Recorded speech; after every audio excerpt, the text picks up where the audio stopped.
you studied African Christianity, or the movement of Christianity into Africa. What sparked that interest? Why the interest there? I had a very inspiring lecturer actually here who had been in Malawi for a number of years and had been in the kind of independence movement in Malawi, and he was always very energetic in his lecturing, and he made me understand that African Christians had chosen that path themselves. Up until that point, I'd been interested in other parts of the world. I'd visited India and Pakistan. I had supported different projects and so forth, but I was always a little bit worried about this colonial presence that Britain had had, and a bit uncomfortable about that.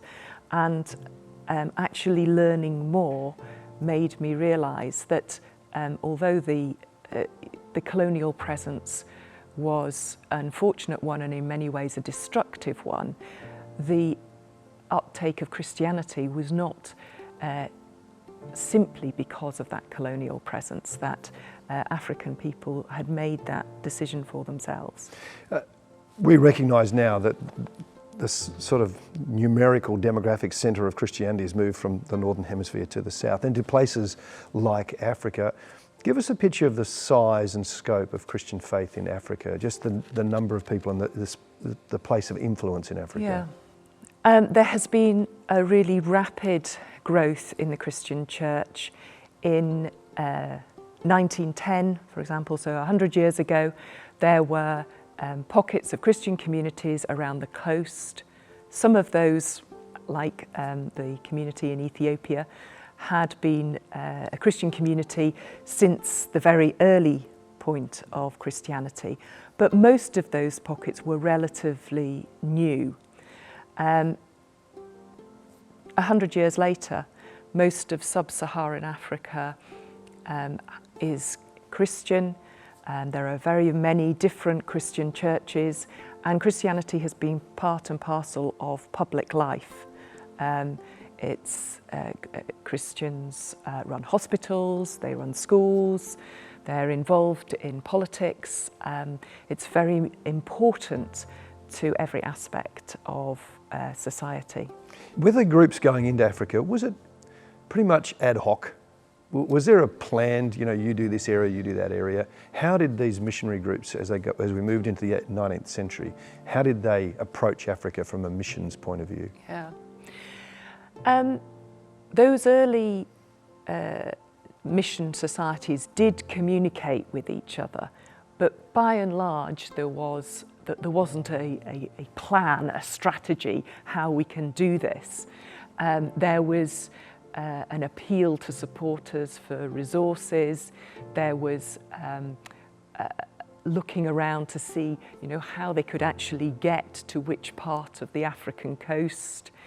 Perhaps one of the biggest drivers, though, in the planning that they did was around the issue of slavery. Because to be a missionary at the end of the 18th, early 19th century was to be an abolitionist. And a lot of the desire to take the Christian gospel to Africa was about repairing a great wrong. And we see this time and time again. Those people who were missionaries were also supporting the move to end slavery. And they saw their missionary endeavours as doing just that. So one of the very, very first projects by a number of political leaders who were supporting these early missionary societies was to facilitate ex-slaves from the Americas to return to Sierra Leone. These were people who were already Christians, they were already freed, they were wanting to make connections in order that they return, and some meetings in London allowed people who had settled in Nova Scotia to move back to Sierra Leone and to start a new community in a place called Freetown. And when they did, it was like they brought faith with them. They weren't being sent there as missionaries. These were Africans returning home, as it were, and that encouraged and developed faith. Yeah, I mean, the stories are that they returned, they arrived in Freetown singing Christian hymns about that talked about the Exodus and the Promised Land and those kind of stories. So they were very much seeing themselves as returning to the land that God had promised them. They immediately set up their own community with their own churches. A lot of them were Methodists and Baptists, but perhaps the biggest mission society in Sierra Leone was the Church Missionary Society, so the Anglican Missionary Society. So we also ended up with a strong Anglican church. And over a couple of generations, as these recaptive communities developed and strengthened, they also spread out through Africa, taking the gospel with them. The churches that have grown prodigiously across Africa are mostly indigenously run, aren't they? Today, almost all churches in Africa are indigenously run.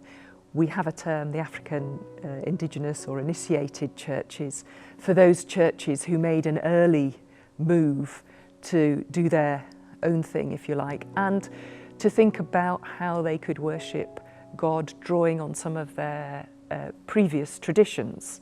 So often using water in worship, not just for baptism, or even milk or things like that as signs of blessing, but also reading the Bible differently, so developing liturgies around mountains and rivers that represent Zion or Sinai or the Jordan. But even those mission-initiated churches are run by African men and women today. They're pretty vibrant. Yes, very vibrant, and the Pentecostal movement has had a huge impact in Sub-Saharan Africa. So there are many churches where an awareness of the power of the Holy Spirit is very, very important, where that is often immediately seen through vibrant worship and is also seen through a lot of community action. With all your study, thinking, reading, and even your 7 years in Africa, how do you see colonialism now in its relationship to mission? Yeah, as regards mission, there's a complicated story, I think. Many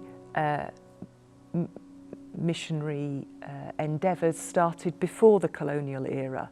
They were not particularly interested in their government taking over parts of Africa. But some of them became quite interested in that because they thought the most important thing they were to do was to share the gospel. And if they could find a government that would allow them to do that, that would give them security and stability to do that, that would be great. And if that was their home government or another European government, that was very convenient.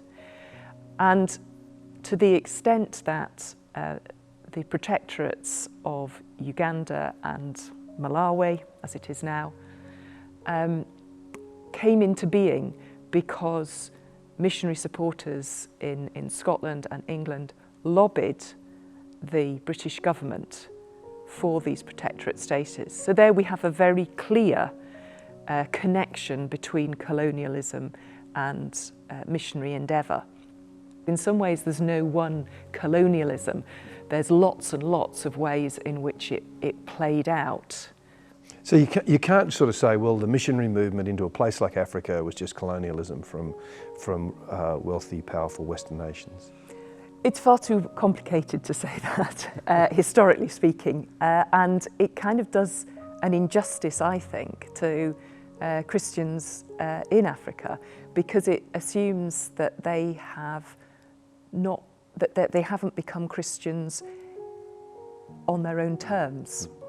And I think that's what worries me about some of the scholarship that talks about the colonialism of consciousness, that Africans' consciousness was taken over, because it doesn't really give agency to African peoples. I think there's something else that we also ought to remember, is that Sub-Saharan Africa largely became Christian after political independence. So before political independence, during the colonial era, there was a great deal of influence of Christianity, but in terms of the sheer numbers, that happens after independence.